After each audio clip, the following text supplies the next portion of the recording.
杨开，你入门3年，147场挑战无一获胜，此次以命相搏，境界就好。 Halo guys, apa kabarnya hari ini? Masih baik-baik aja kan? Di video kali ini kita lanjutkan Donghua Martial Peak. Oke, nggak usah lama-lama lagi, kita langsung aja ke ceritanya. Di Mutiara Suanji, untuk merayakan kembalinya Suyan, 3 ras manusia, iblis dan monster mengadakan perjamuan, dan suasananya sangat meriah. Selama perjamuan, orang-orang bersulang dan minum terlepas dari tingkat kultivasi atau usia mereka, dan mereka semua menyatu ke dalamnya. Yangke mabuk oleh orang-orang kuat dari 3 ras, dan ia mengalami sakit kepala yang hebat ketika ia bangun. Setelah itu Yangke menemani orang tuanya selama 2 hari lagi untuk memenuhi baktinya, dan kemudian bergegas meninggalkan Mutiara Suanji. Sebelum pergi, Yangke mengajarkan Suyan teknik transformasi iblis. Sekarang setelah Suyan memiliki kekuatan esensi Phoenix S, ia juga dapat berlatih teknik transformasi iblis, mengembangkan kekuatan aslinya dan memperkuat dirinya, dan platform Gyo S 1000 tahun juga ditinggalkan. Harta karun ini awalnya digunakan untuk menyimpan esensi sejati matahari. Kini, harta karun ini tak lagi berguna di tangan Yangke, tetapi bagi Suyan, harta karun ini sangat ampuh untuk membantu kultivasinya. Dengan platform Gyo S 1000 tahun, kecepatan kultivasi Suyan setidaknya akan meningkat sekitar 30%. Setelah mengatur segalanya, Yangke kembali bergegas menuju lembah Bingxin. Pada saat ini, Pulau Bingcue terasa damai. Para murid tampaknya telah pulih dari dampak pertempuran yang mengguncang beberapa waktu lalu. Mereka yang seharusnya berlatih, dan mereka yang seharusnya mundur pun mundur. Sehingga hari-hari terasa damai. Di pulau terluar, di bawah puncak es, seorang wanita bergaun putih sedang menyapu jalan es. Tiba-tiba hembusan angin bertiup kencang, dan murid perempuan itu menggigil. Rasa panik tak terjelaskan muncul di hatinya. Ia mendongak curiga dan melihat sekeliling tetapi tidak menemukan apapun. Jadi dia merasa sedikit bingung. Setelah berpikir sejenak, ia menggelengkan kepala dan terus menyapu jalan es. Di depan puncak es tak jauh dari wanita itu, sesosok muncul dengan aneh. Ia berjalan menuju ruang es tanpa henti dan tiba di depan ruang es dalam waktu singkat. Melihat lingkaran sihir terlarang yang menghalangi bagian depan, ia tersenyum tipis dan mengulurkan tangannya untuk menyentuh kekosongan di depan. Lapisan riak berlalu, lingkaran terlarang itu hancur, dan ia langsung masuk. Di ruang es, King Ya sedang duduk bersila di tanah. Ia memegang pipinya yang harum dengan tangannya dan menatap boneka batu itu. Seolah-olah dia tampak sangat tertarik pada boneka batu itu. Yangke dan Suyan membunuh 2 raja kekosongan dengan cara yang luar biasa hari itu, dan segera mundur setelah pertempuran tanpa memperhatikannya. King Ya tidak mengeluh tentang ini, ia juga samar-samar menduga Yangke dan Suyan mungkin terluka. Itu sebabnya ia tidak tinggal sama sekali. Terlebih lagi, meskipun Yangke pergi, ia meninggalkan boneka batu aneh ini untuk melindunginya. Jadi King Ya tentu saja tidak akan mengeluh. Ia juga tahu bahwa Yangke dan Suyan pasti akan kembali ke lembah Bingxin dan membawanya pergi. Akhir-akhir ini King Ya tinggal di ruang es menantinya. Ketika ia bosan, ia terlihat seperti ini sekarang. Ia memandangi boneka batu itu. Dia menyadari bahwa meskipun boneka batu itu cerdas, ia tidak akan menanggapi apapun yang ia katakan, melainkan hanya mengikutinya dari dekat. Si kecil, kapan menurut Anda Yangke dan Suyan akan datang? King Ya mendesah. Dulu ia bangga dengan lembah Bingxin, tetapi setelah kejadian terakhir kali, ia tidak sabar untuk meninggalkan tempat ini. Meninggalkan sekte yang membuatnya sedih dan hampir mati ini. Hei, dasar bodoh, kenapa Anda diam saja? King Ya mengulurkan tangannya dan menjentik dahi boneka batu itu. Namun, jari telunjuknya terasa sakit. Tetapi boneka batu itu mengedipkan matanya dengan tatapan kosong. King Ya geli dengan penampilannya dan tak bisa menahan tawa. Sepertinya suasana hati Anda sedang bagus. Tiba-tiba sebuah suara terdengar. Wajah Kingya tiba-tiba berubah dan energi sucinya mulai aktif secara refleks. Namun ketika menyadari siapa suara itu, ia menoleh ke samping dan terkejut. Seorang pemuda berdiri di sana sambil tersenyum. Senyumnya cerah dan cemerlang bagai sinar matahari, mengusir dingin dan remang-remang di ruang es. Kedua mata kecil boneka batu yang sekecil kacang hitam itu juga memancarkan cahaya yang menakjubkan. Ia merangkak ke sisi pemuda itu dengan tangan dan kakinya, merentangkan kelima jarinya yang tebal dan menunjuk dirinya sendiri. Lalu menunjuk Kingya, seolah ingin mengatakan sesuatu tetapi tak bisa. Saya tahu Anda telah melakukan pekerjaan yang baik dalam menjaga, dan Anda patut dipuji. Pemuda itu menepuk kepala boneka batu itu sehingga boneka batu itu menyipitkan matanya. Jelas sangat senang. "Yangke!" bisik Kingya, lalu wajahnya memerah. Sepertinya adegan Kingya yang berbicara sendiri tadi pasti telah dilihatnya, yang membuat Kingya sedikit malu. Namun tak lama kemudian Kingya menyesuaikan ekspresinya dan bertanya dengan khawatir. "Apakah Anda baik-baik saja?" Yangke menggelengkan kepalanya. "Jika ada yang salah, saya tidak akan berada di sini." "Baguslah, di mana Suyan?" Wajah Kingya berubah. Ia tidak melihat sosok Suyan dan tanpa sadar berpikir bahwa sesuatu yang buruk telah terjadi. Suyan berada di tempat yang sangat aman. Yangke memberi isyarat agar ia tidak gugup. "Saya di sini untuk membawa Anda pergi kali ini. Apakah Anda siap?" Kingya menarik napas dalam-dalam dan mengangguk dengan serius. "Sesudah siap sejak lama. Kalau begitu ayo pergi." Yangke memeringkan kepalanya lalu tiba-tiba melututkan kening lagi, menyentuh dagunya dengan tangannya dan berkata sambil tersenyum. "Ya, saya ketahuan." Pada saat ini sebuah suara dingin bergema di ruang es. "Karena tuan muda yang ada di sini, mengapa Anda terburu-buru pergi? Jika Anda punya waktu, mengapa Anda tidak datang ke puncak Bingcue dan duduk sebentar?" "Tetua tertinggi," Kingya pucat dan berseru. Jelas dia mengenali suara itu dari Loli. Yangke menatapnya dengan pandangan menenangkan. Menatap ke suatu tempat di kehampaan, kemudian lengkungan halus muncul di sudut mulutnya. Dan ia berkata dengan lantang, "Senior, Anda begitu baik, jadi saya akan bersikap tidak sopan jika menolaknya. Kalau begitu, saya akan berada di puncak Bingcue, menunggu Anda." Suara Loli merendah, dan pikiran suci di kehampaan pun lenyap. "Ayo pergi." Yangke melambaikan tangan pada Kingya. "Yangke!" Wajah Kingya dipenuhi khawatir. "Jangan khawatir, dia tidak bermaksud jahat." Yangke tersenyum tipis. Setelah mendengar apa yang dikatakannya, Kingya merasa lega, lalu mengikuti Yangke dan berjalan keluar. Ketika mereka tiba di depan ruang es, Kingya tak kuasa menahan diri untuk berseru. Ia terkejut mendapati ada lebih dari selusin orang berdiri di depan ruang es. Mulai dari master lembah hingga para tetua yang telah berkumpul di sini. Sepertinya mereka sedang menunggu Yangke. Melihat Yangke muncul, ekspresi semua orang langsung menegang dan menatapnya dengan serius. Namun ekspresi Yangke tetap sama dan ia langsung menghampirinya. "Tuan muda Yang." Binglong mengangguk kepada Yangke seolah menyapa, tetapi ia mengubah cara menyapa Yangke. Terlihat bahwa pertempuran yang mengejutkan hari itu juga memberikan dampak yang besar di hatinya. "Senior Binglong." Yangke mengepalkan tinjunya. "Saya tidak pantas mendapatkannya." Binglong melambaikan tangannya dengan cepat. "Jika Tuan muda Yang tidak keberatan, panggil saja saya Binglong." Terlihat Binglong jelas merasa lega. Sebelum datang ke sini, ia benar-benar takut Yangke tidak akan memberinya wajah yang baik atau mengatakan sesuatu yang kasar.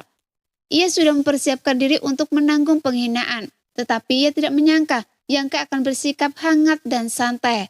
Dan itu semua salahnya sendiri. Jadi dia tidak bisa menahan rasa malu sesaat.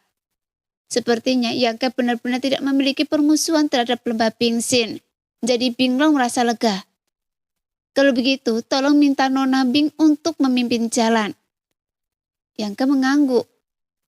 "Lewat sini." Binglong minggir untuk memberi jalan. Yangke melangkah maju. Di tengah kerumunan, ekspresi Ran Junting berubah beberapa kali. Dan akhirnya ia tak kuasa menahan diri untuk bertanya. Di mana Suyan? Di mana dia? Bagaimana keadaannya? Yangke berhenti, berbalik dan melirik Ran Junting dengan acuh tak acuh. Hati belasan tetua langsung berdebar kencang, bahkan Binglong pun gugup. Terus-menerus mengedipkan mata pada Ran Junting, namun Ran Junting mengabaikannya, menatap Yangke, tersenyum pahit dan berkata, "Saya tidak memenuhi syarat untuk menjadi master, tapi sekarang saya hanya ingin tahu apakah Suyan aman." "Sangat aman, terima kasih atas perhatian Anda," jawab Yangke acuh tak acuh. "Aman?" Ran Junting menghela nafas lega. Mulai sekarang, Suyan tidak ada hubungannya dengan lembah Pingxin. Setelah Yangke selesai berbicara, ia terus berjalan maju. Tubuh Ran Junting gemetar dan kepahitan di wajahnya semakin kuat. Sebagian besar tetua juga menghela nafas, menggelengkan kepala pelan dan tampak muram. Puncak Bingcue adalah puncak es di pusat Pulau Bingcue. Puncak es ini bukanlah yang tertinggi atau termegah, tetapi memiliki energi spiritual yang paling melimpah. Loli, tetua tertinggi lembah Bingxin, berlatih sembunyi-sembunyi di puncak Bingcue. Konon terdapat kolam es kuno di puncak Bingcue. Gas es yang meluap dari kolam dingin ini memiliki efek peningkatan yang luar biasa bagi para prajurit yang berlatih teknik es. Ketika semua orang tiba di kaki puncak Bingcue, Binglong dan yang lainnya berhenti dan berkata, "Ini puncak Bingcue, tetua tertinggi sedang menunggu di puncak. Tuan Muda Yang, silakan masuk." Tanpa panggilan tetua tertinggi, tidak seorang pun diizinkan memasuki puncak Bingcue tanpa izin. Jadi Binglong dan yang lainnya hanya bisa menunggu di bawah. Yangke mengangguk, berbalik dan berkata kepada King Ya, "Tunggu saya di sini sebentar." "Baiklah." King Ya mengangguk. Yangke kemudian berjalan menaiki tangga yang terbuat dari batu giok putih. Sepanjang jalan angin dingin terasa menusuk dan suasana dingin yang menyelimuti dunia cukup untuk membekukan ruangan. Tapi Yangke sama sekali tidak terpengaruh. Ia melangkah maju dan masih ingin menikmati pemandangan di sekitarnya. Seperempat jam kemudian Yangke tiba di puncak. Saat melihat sekeliling, puncak itu benar-benar tak terhalang. Sangat sederhana dan tidak ada bangunan megah seperti yang dibayangkan. Hanya ada gubuk jerami yang tertutup salju di suatu titik di puncak. Dan angin berembus dari segala arah. Binglong, tetua tertinggi lembah Bingxin, sedang duduk bersila di gubuk jerami itu. Di depannya terdapat meja batu dengan teko di atasnya. Uap putih panas mengepul. Sepertinya ada energi di sekitar gubuk jemari itu yang menghalangi angin dingin. Saat Yangke berjalan ke sana, tehnya baru saja siap. Loli membuka matanya, menatap Yangke tersenyum tipis, lalu mengulurkan tangan memberi isyarat. "Tuan Muda Yang, silakan duduk." Yangke mengepakkan tinjunya dan berkata, "Junior, patuhi perintah Anda." Sambil berbicara, ia langsung masuk ke gubuk jerami dan duduk bersila di hadapan Loli. Melihat penampilannya yang tenang, Loli mengangguk diam-diam, lalu melulurkan tangan untuk menuangkan teh ke dalam cangkir di depan Yangke dan berkata, "Cobalah kuncup teh berujung salju saya." Teh bening itu menetes keluar dan nafas harum menyerbu ke arahnya. Ekspresi Yangke berubah, lalu ia mengambil cangkir teh dan mengendusnya di bawah hidungnya beberapa kali, dan wajahnya menunjukkan ekspresi mabuk. Lalu ia mengangkat kepalanya dan meminum seluruh isi cangkir teh. Bahkan menggigit daun teh di mulutnya dan mengunyahnya terus-menerus. Loli sedikit terkejut, lalu tersenyum dan berkata, "Tuan Muda Yang sepertinya tidak memiliki banyak pengalaman dalam upacara minum teh." "Saya belum mempelajarinya." Yangke terkekeh. "Saya sibuk berkeliling selama bertahun-tahun dan saya tidak punya waktu dan energi untuk mempelajari hal-hal ini." "Itulah sifat manusia. Tuan Muda masih sangat muda, tetapi Anda telah mencapai kultivasi yang luar biasa. Tentu saja Anda adalah orang yang bekerja keras dan giat." "Senior, Anda terlalu baik. Meskipun saya tidak memiliki banyak pengalaman dalam upacara minum teh, tapi saya dapat merasakan bahwa teh ini memiliki efek menjernihkan pikiran, mengusir roh jahat dan mengurangi api. Senior langsung memberikan teh ini kepada saya. Apa yang Anda khawatirkan?" Yangke tersenyum. Loli mendesah pelan. Tuan Muda Yang, mengapa Anda bertanya ketika Anda tahu jawabannya? Ekspresi Yangke menjadi serius dan ia berkata dengan serius. Kalau begitu, mari kita jujur. Sikap dan berperilaku Lembah Bingsin sebelumnya benar-benar membuat saya marah. Untuk sesaat, saya bahkan ingin menghancurkan seluruh Lembah Bingsin. Ekspresi Loli tidak berubah dan hanya menatap Yangke dengan tenang, menunggu kata-kata selanjutnya. Tapi sekarang, setelah saya pikirkan, itu hanya dorongan hati saya saat itu, yang sebenarnya tidak perlu. Lagi pula, bahkan jika saya benar-benar ingin melakukan ini, Suyan pasti tidak akan setuju. Mendengar Yangke menyebut Suyan, wajah Loli memancarkan secercah kesedihan. Suyan anak yang baik. Saya sudah mengajarinya beberapa kali. Pemahaman, bakat, dan karakternya sangat baik.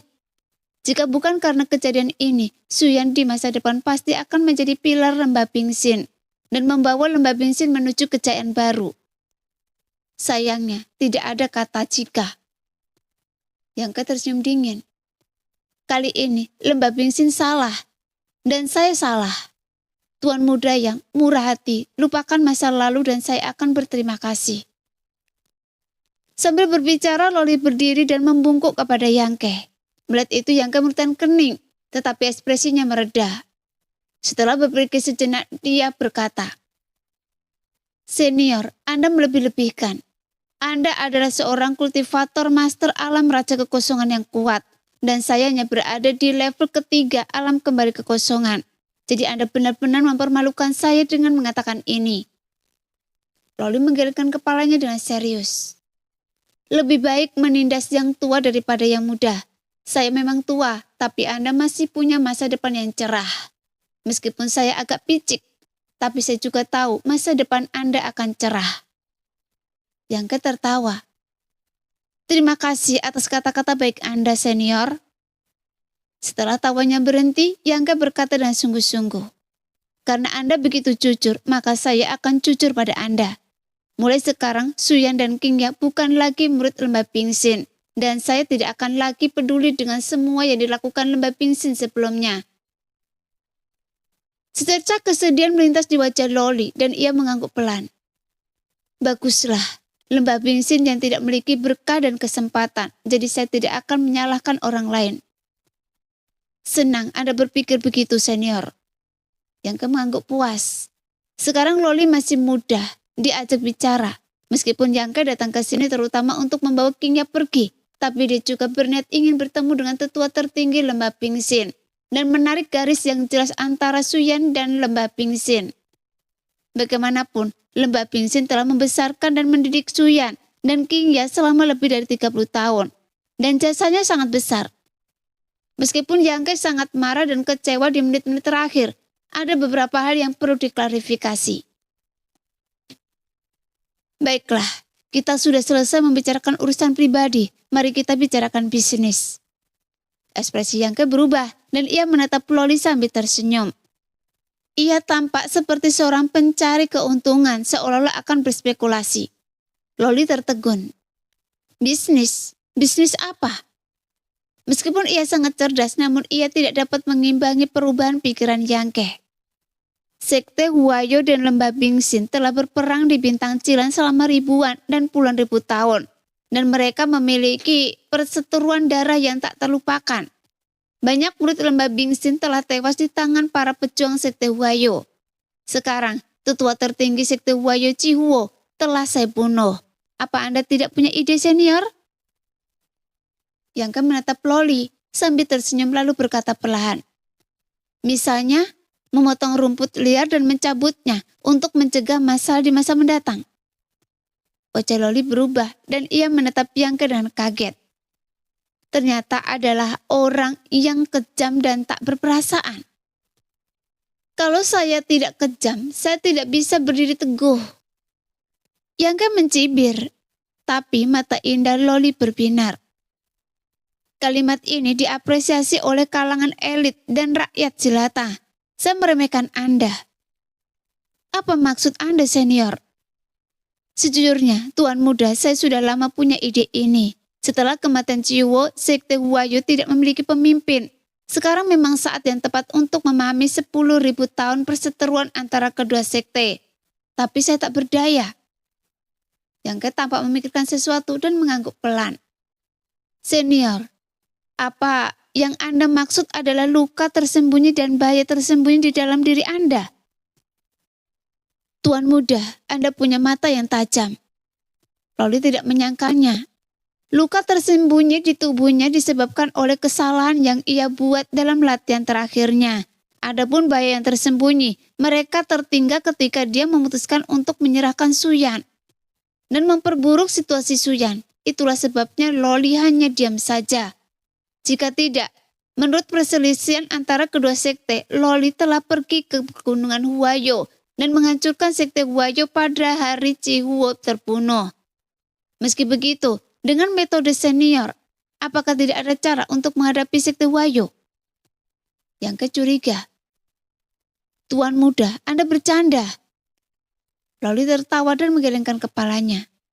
Jika saya di masa jaya saya mungkin memiliki peluang 70% untuk menembus formasi pelindung gunung sekte Huayo. Tetapi mengingat situasi saat ini, itu sulit. Meskipun sekte Huayo saat ini tidak memiliki ahli alam raja kekosongan, ada banyak master tingkat tinggi alam kembali kekosongan di sekte ini. Dengan bantuan formasi pelindung gunung, mereka mungkin bisa menahan saya. Saya meremehkan sekte Huayo. Yang menyentuh dagunya dengan sedikit kesungguhan dibacanya. Bagaimanapun itu adalah sekte besar yang telah diwariskan selama puluhan ribu tahun dan memiliki beberapa fondasi. Tapi, bagaimana jika saya bisa mengembalikan senior ke masa jayanya? Menghilangkan luka dan bahaya tersembunyi, dan saya bekerja sama dengan Anda. Yang tiba-tiba tertawa aneh. Apa? Loli terkejut, mengerutkan kening. Anda bilang Anda bisa mengembalikan kekuatan saya ke masa jaya saya? Iya, tapi untuk luka seperti itu, ramuan biasa tidak berguna. Hanya ramuan tingkat raja kekosongan yang akan efektif. Dan itu harus ramuan tingkat raja kekosongan yang spesifik. Saat Yangke berbicara, Loli sepertinya menyadari sesuatu. Wajahnya berubah drastis dan ia berseru. Mungkinkah Tuan Muda juga seorang alkemis tingkat raja kekosongan? Yangke tersenyum tetapi tidak mengatakan apa-apa, tampak tak terpahami. Benar, senior, tolong tunggu dan lihat. Baiklah, saya membutuhkan bahan-bahan ini dengan fondasi lembah Pingsin. Anda seharusnya bisa mendapatkannya. Senior, tolong dengarkan baik-baik. Yangke melaporkan nama-nama serangkaian bahan obat, yang semuanya adalah bahan obat tingkat raja kekosongan. Loli benar-benar tercengang. Sambil mencatat dengan seksama, ia menatap Yangke dengan tatapan tak percaya. Tubuhnya yang ramping tak kuasa menahan gemetar, karena semua tanda menunjukkan bahwa pemuda ini mungkin benar-benar seorang alkemis tingkat raja kekosongan. Setidaknya, dia memiliki seorang alkemis tingkat raja kekosongan yang mendukungnya. Kalau tidak, untuk apa ia membutuhkan begitu banyak bahan obat? Memikirkan hal ini, hati Loli bergejolak, dan ia tak bisa tenang untuk waktu yang lama. Bagaimanapun, alkemis tingkat raja kekosongan jarang ditemukan di seluruh wilayah bintang, dan mereka bisa dihitung dengan satu tangan. Semua orang ini terkenal, bahkan 3 raja kekosongan teratas pun harus bersikap hormat dan sopan saat bertemu mereka, dan tak berani meremehkan mereka sedikit pun. Mereka benar-benar orang-orang mulia di seluruh wilayah bintang. Jika pemuda di depannya benar-benar seorang alkemis tingkat raja kekosongan, maka lembah Pingsin akan menderita kerugian besar kali ini. Ketika memikirkan hal ini, mata Loli menjadi gelap dan ia hampir pingsan. Setidaknya pikiran dan kultivasi karakternya baik, jadi dia menekan keterkejutan di hatinya dan tetap terjaga. Bahan-bahan ini seharusnya tidak sulit ditemukan, kan? Yangke menatap Loli. Saya akan meminta seseorang untuk memeriksa gudang segera. Bahan-bahan yang dibutuhkan Tuan Muda seharusnya ada di gudang. Bagus. Baiklah, saya masih membutuhkan ruang rahasia. Saya akan meminta seseorang untuk mengaturnya. Loli langsung mengangguk. Baiklah, saya akan datang ke sini lagi dalam 3 hari. Senior tunggu dan lihat. Yangke berdiri. Tuan Muda Yang. Loli juga berdiri dan berteriak, "Senior, apakah ada yang lain?" Saya ingin bertanya, mengapa Anda begitu bertekad menghancurkan sekte Huayo? Meskipun Wei Feng menghina Suyan hari itu, dia sudah mati. Selain itu, sekte Huayo sepertinya tidak pernah memprovokasi Anda, kan? Dan Anda tidak melakukan semua ini untuk membantu Lembah Bingsin, kan? Siapa bilang mereka tidak memprovokasi saya? Yang mendengus. Mereka sudah memprovokasi saya beberapa kali. Tentu saja ini bukan alasan utamanya. Saya ingin berurusan dengan sekte Huayo karena saya menginginkan api guntur langit kering mereka. Wajah Loli berubah dan dia berbisik, "Tuan muda, Anda punya selera makan yang besar. Api guntur langit kering adalah fondasi sekte Huayo. Konon api itu bersifat psikis dan memiliki kekuatan yang tak terduga. Alasan mengapa saya tidak berani masuk ke sekte Huayo adalah karena kekhawatiran terbesar saya adalah bola api guntur langit kering ini." Benarkah? Hebat sekali, itu bisa membuat senior begitu takut. Api guntur langit kering ini tampaknya luar biasa dan saya semakin bertekad untuk mendapatkannya. Yangke tertawa gembira. Anda... Loli menatap Yangke dan takjub, berpikir bahwa pria ini memang gila. Bahkan ia sangat takut pada api guntur langit kering, tetapi ia sama sekali tidak takut. Ia tidak tahu apa yang diandalkannya, tapi semoga ia bukan orang yang ambisius, tetapi tidak kompeten. Loli berdoa dalam hati. Ekspresinya berubah beberapa kali dan Loli tampaknya telah membuat beberapa keputusan penting. Kemudian dia berbicara lagi. "Tuan muda Yang, jika ada kesepakatan, bisakah Anda membiarkan Suyan datang menemui saya lagi? Saya punya sesuatu untuk dikatakan padanya." Yangke menatapnya dengan serius dan setelah beberapa saat ia mengangguk dan berkata, "Baiklah, saya akan membiarkan Suyan datang menemui Anda malam ini dan saya akan pergi dulu." "Terima kasih, Tuan muda." Loli mengangguk pelan. Yangke menuruni puncak Bingcue. Kingya yang menunggu di kaki puncak melihat bahwa ia kembali dengan selamat dan tak kuasa menahan nafas lega. Binglong jelas telah menerima pesan Loli. Dia segera maju dan berkata, "Tuan Yang, silakan ikuti saya." "Terima kasih." Tak lama kemudian Yangke ditempatkan di loteng di pulau bagian dalam dan ramuan obat yang telah dilaporkan sebelumnya dikumpulkan hanya dalam waktu setengah jam dan diantarkan langsung oleh Binglong. Dan Suyan dibebaskan dari mutiara alam misterius oleh Yangke dan pergi ke puncak Bingcue sendirian.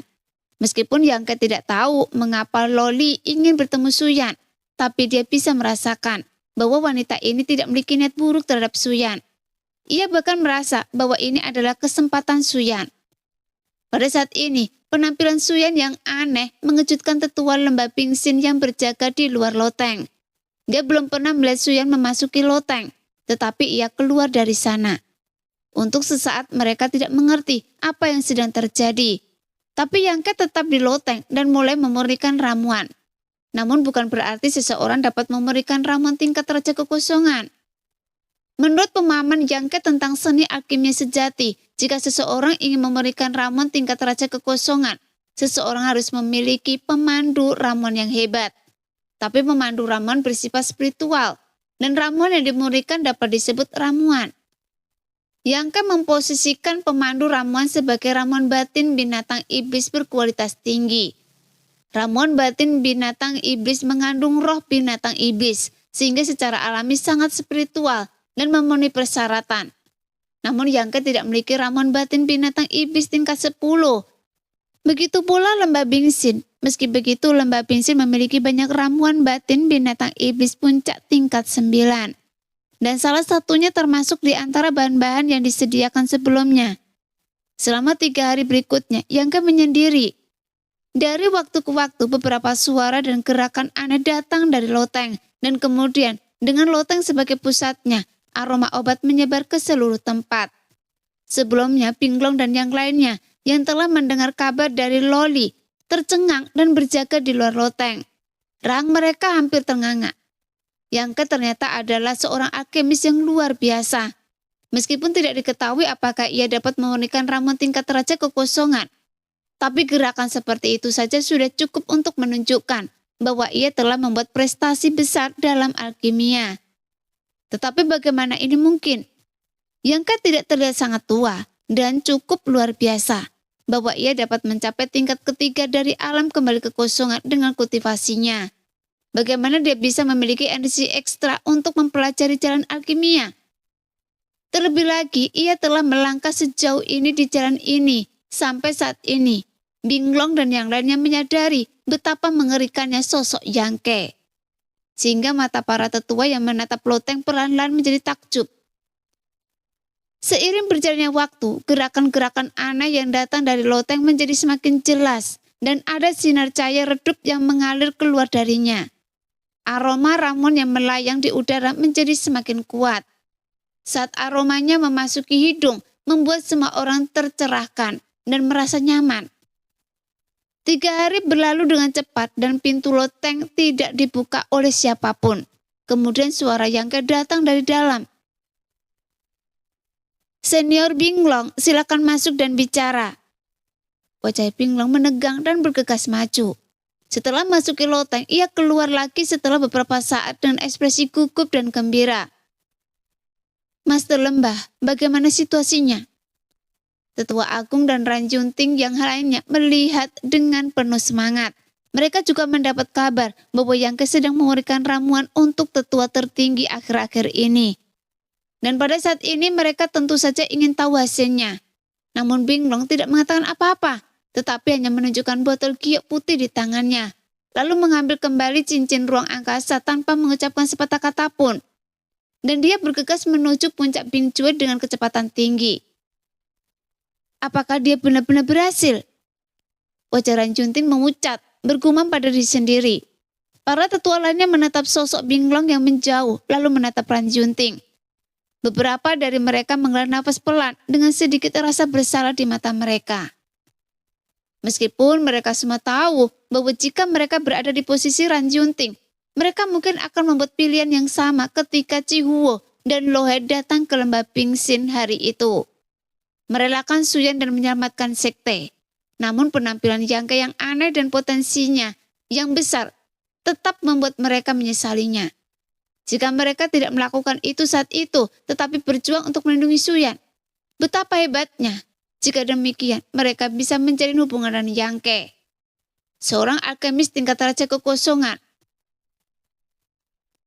Di loteng, Yang Ke memejamkan mata dan mengatur nafasnya. Kali ini yang memurnikan ramuan tingkat raja kekosongan.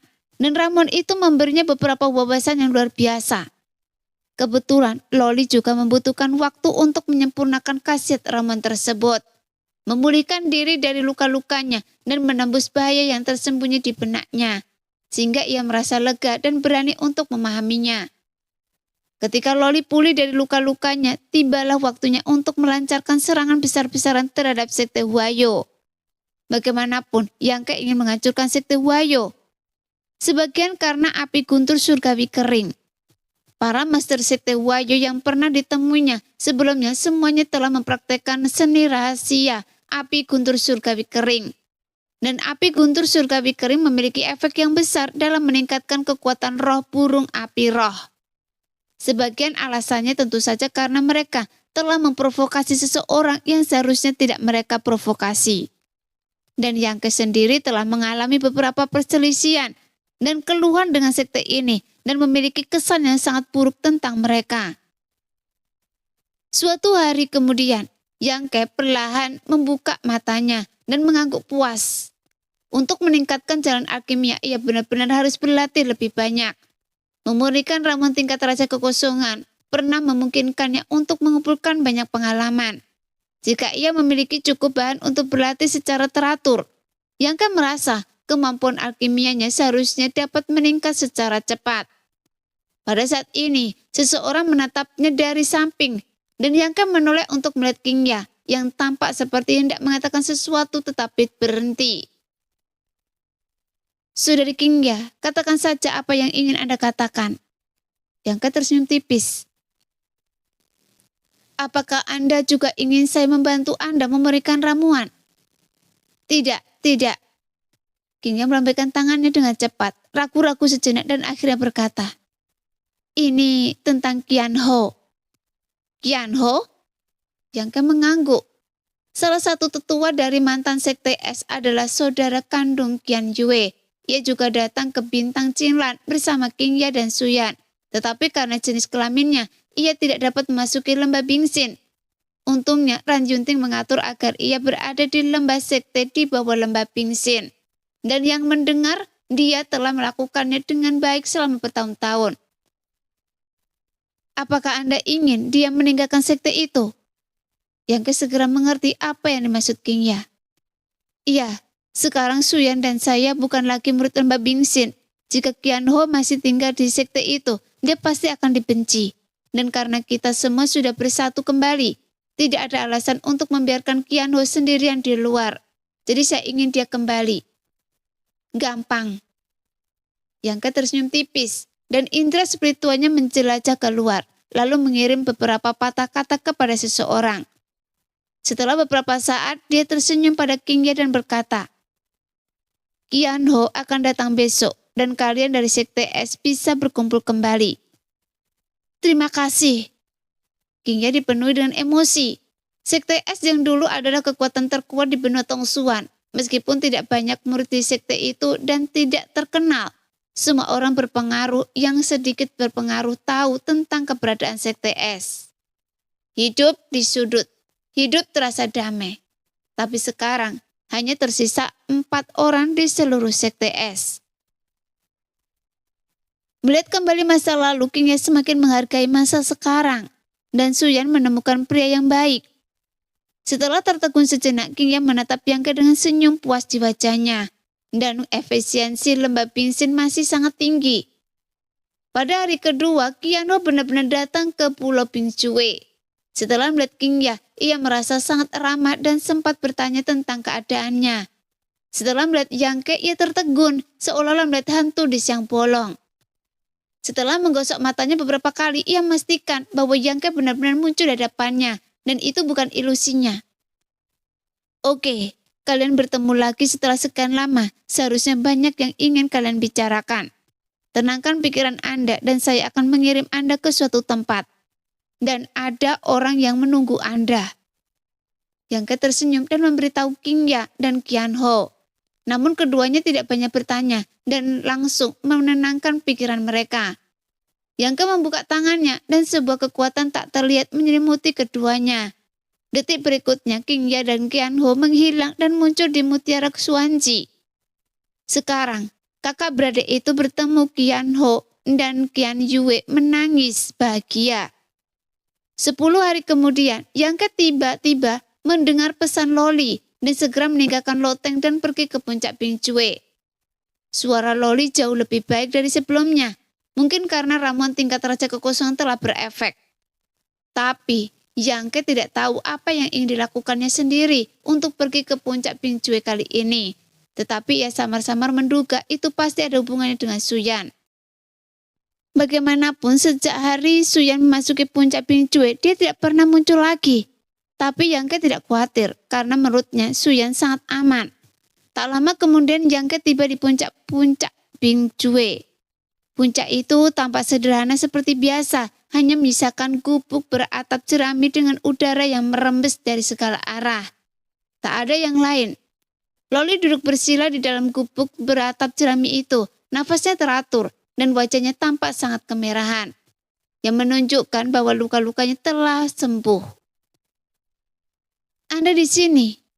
Loli memberi isyarat kepada Yang untuk duduk dan berbicara. Yang menoleh dan melihat sekeliling merutkan kening. Di mana Suyan? Dia tidak melihat jejak Suyan di sini.